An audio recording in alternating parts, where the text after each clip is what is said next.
Fala, meus queridos! Mais uma aula. E hoje é a nossa primeira aula de geografia, geografia do Brasil e do Espírito Santo, tópico número 1 do edital passado, que a gente vai aproveitar antes que saia o edital oficial aí, a relação entre os movimentos da Terra e a organização do espaço geográfico, lembrando que é para PM e Corpo de Bombeiro do Espírito Santo. Vai ser a banca EDECAN que a gente vai usar aqui.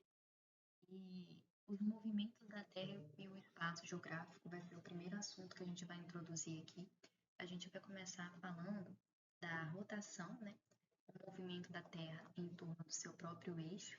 Então, a rotação, ela tem a duração de 24 horas. Você vê na imagem aqui, a oeste, né? Fazendo essa rotação para leste e o Sol na frente. Aí temos a esquerda, né? A divisão. E nós vemos que isso aí vai trazer consequências, né, para a questão do dia e noite. Por isso que vemos muitas vezes, né, por exemplo, na Ásia, né, a gente aqui no Brasil tá de dia, lá tá de noite, lá tá de noite, aqui tá de dia. É justamente por causa desse movimento de rotação. Tô procurando aqui no globozinho para poder mostrar para vocês.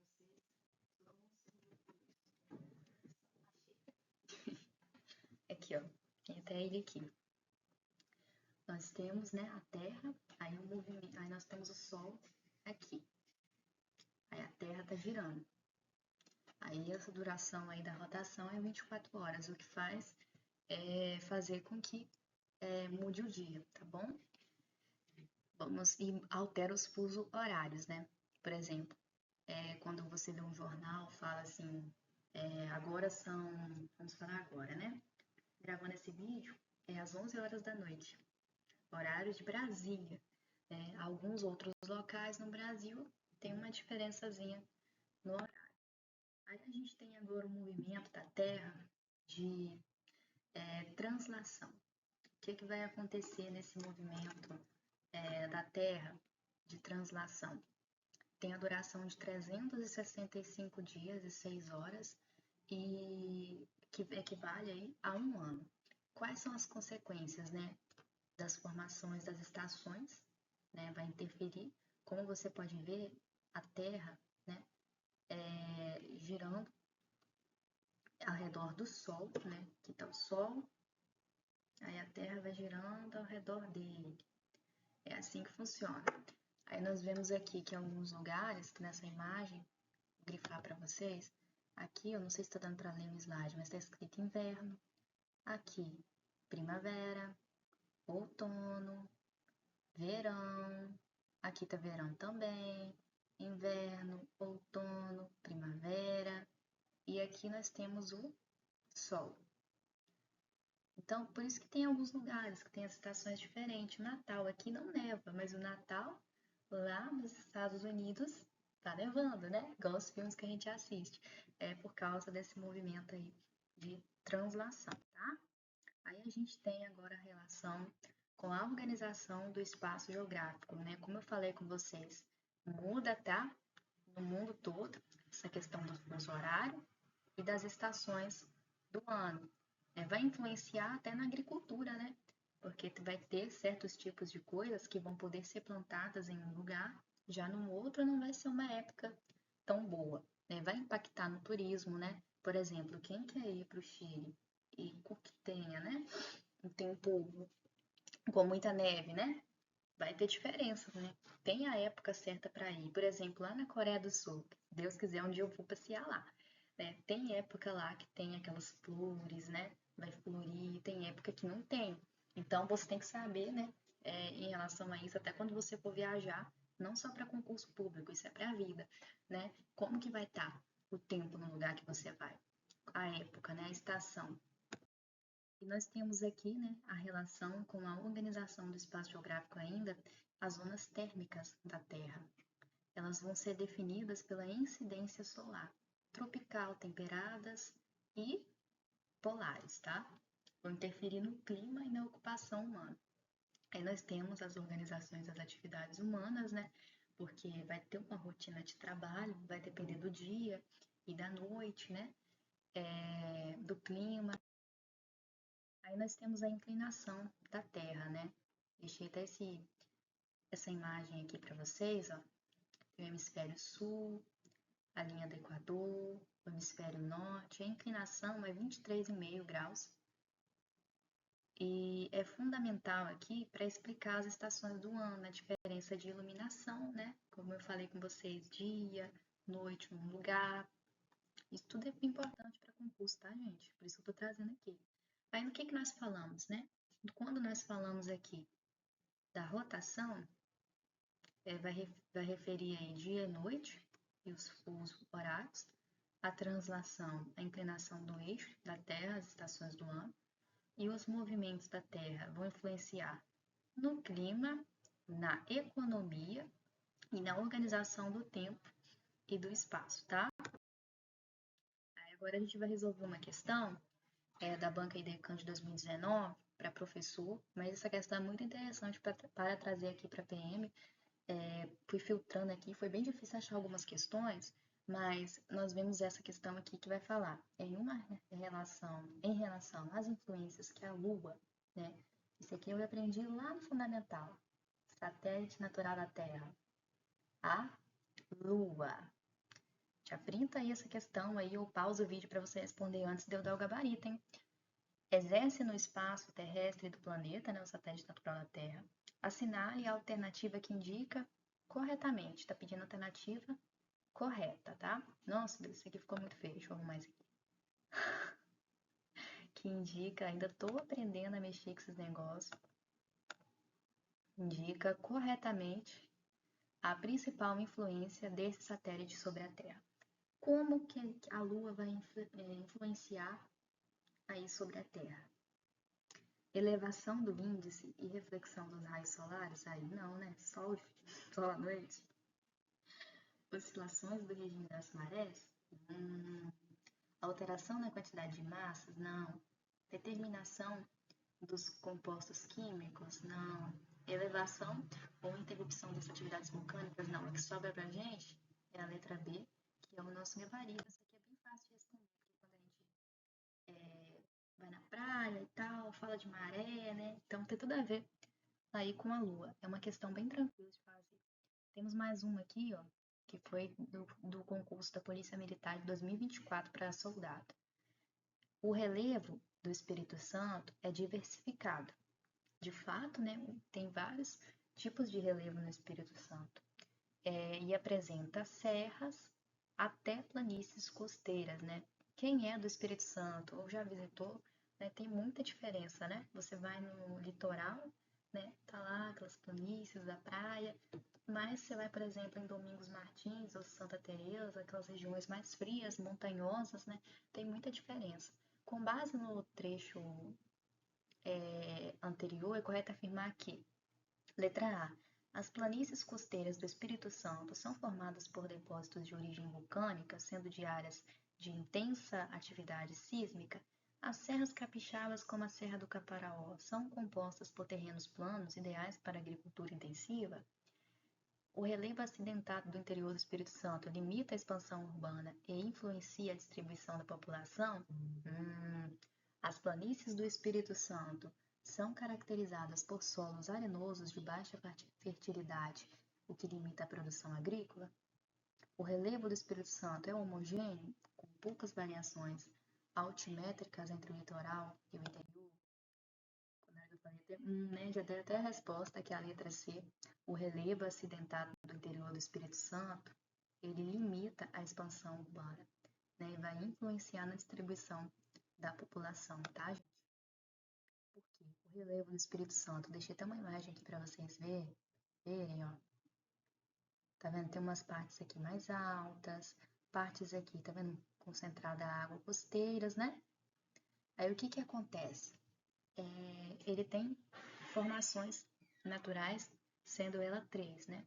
A planície costeira, a região, né, serrana e o tabuleiro costeiro.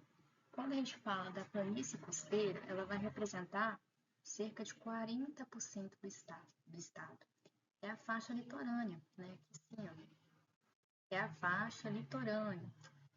E com com altitudes que não ultrapassam 15 metros. A gente tem a região serrana, né, com altitudes que variam de 300 a 1.000 metros, incluindo o Pico da Bandeira, né, que é o terceiro maior ponto, né, do Brasil, aí, dos mais altos, mais de 2.800 metros, ó.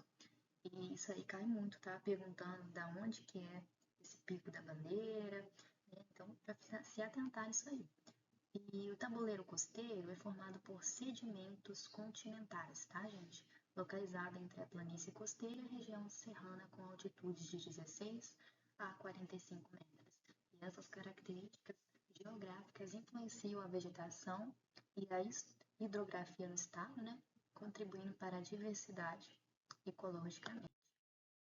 Aí é mais ainda sobre a localização aí no Espírito Santo, né? Isso aqui é questão de prova, gente. É a região sudeste do Brasil, tá? Fica ao norte da Bahia, norte, os limites, né? Norte a Bahia, o sul, Rio de Janeiro, oeste, Minas Gerais e leste, o Oceano Atlântico. Eu deixei aqui para vocês um mapa de turismo do Espírito Santo, para vocês darem uma olhadinha.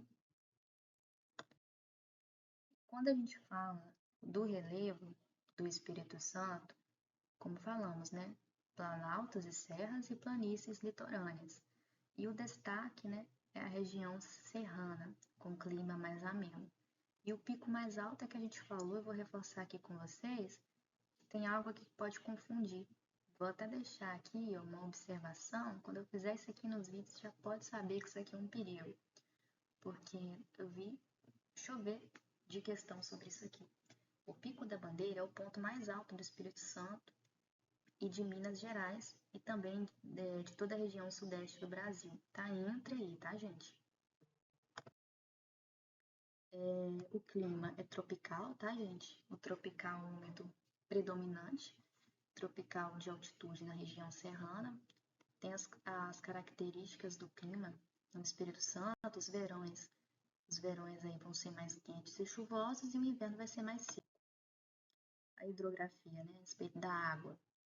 Os rios mais importantes. Esse aqui, todo mundo conhece, Rio Doce. Aí tem o Rio São Mateus e o Rio Itapemirim, tudo aí para abastecimento, agricultura e geração de energia. Aí eu deixei para vocês aqui, isso aqui, gente, é a Mata Atlântica, tá? Deixei para vocês essa imagem aqui. O predomínio da vegetação do Espírito Santo é a Mata Atlântica, mesmo atualmente estando muito devastada, né, pela ação do homem. E tem a presença também dos manguezais no litoral e as restingas, tá? Tudo aqui, gente, questão de prova, tá? Nada aqui é por acaso. As populações e cidades do Espírito Santo, a região metropolitana, isso aqui, gente, não ignora. Serra é a mais populosa. Eu fiz questão sobre isso.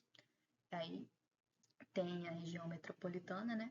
Serra, Vila Velha e Cariacica, mas a Serra é a mais populosa. E forte concentração populacional aí no Espírito Santo, no litoral.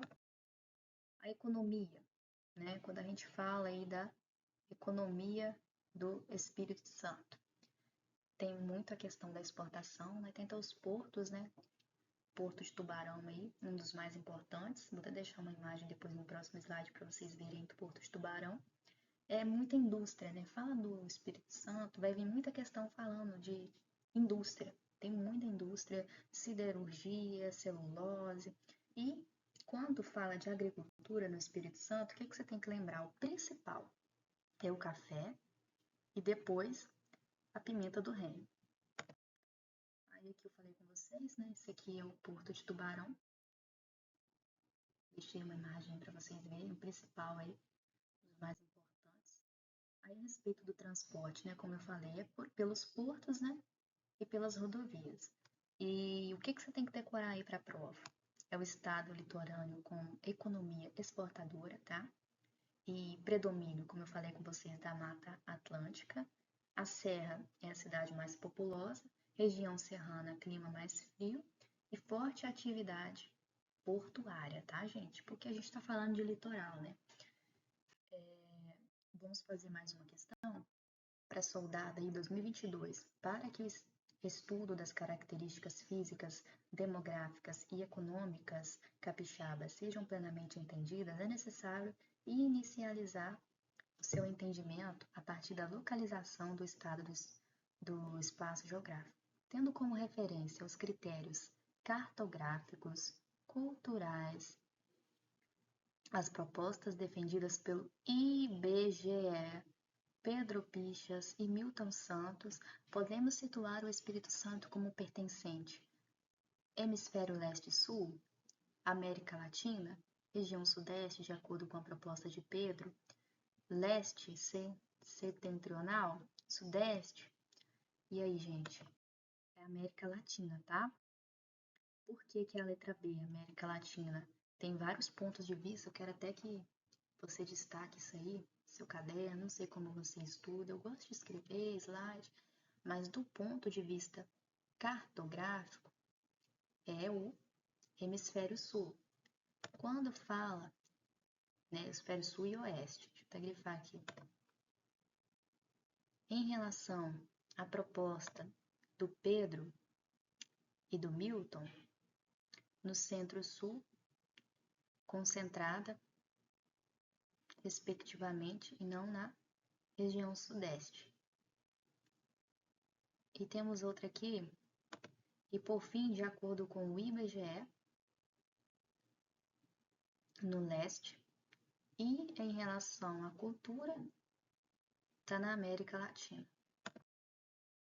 Mais uma questão para a gente resolver é a banca da PM, a banca Sebrasp, né, foi o concurso da PM, a respeito do território brasileiro, sua formação e suas características sociais, julguem os itens que se seguem. Os espaços geográficos brasileiros surgiram com a inserção do país no nascente capitalismo europeu? Claro, né, gente? Essa resposta aqui está corretíssima. Os exemplos que a gente pode utilizar aqui é São Paulo, tem o Rio de Janeiro, tem o Salvador,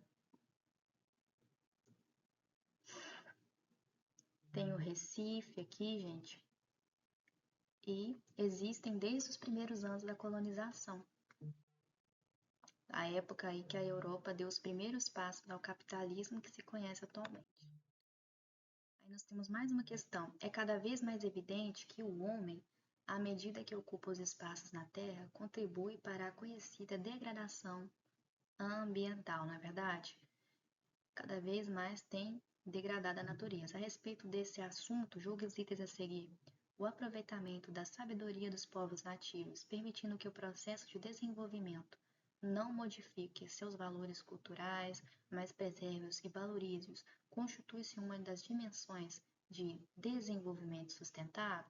Gente, essa questão aqui tá certíssima, tá? Penúltimo slide, última questão que a gente vai fazer aqui é a respeito do espaço geográfico. Quero tentar terminar esse vídeo aqui antes de 20 minutos. Essa daqui é a sequência correta, tá, pessoal? Quero que vocês estudem muito em casa, pesquisem separadamente cada um desses tópicos, né? Qual é o significado de espaço geográfico, de território, de lugar, de paisagem, porque isso aí despenca em prova. Se gostou do assunto, se inscreva no canal, é tudo de graça. Deixa seu like aí, porque esse vídeo vai chegar para mais pessoas, vai ajudar muito. Tô fazendo as playlists, tudo separadinho para concurso. Fica na paz aí e até o próximo vídeo, tá? Vai deixando seu like.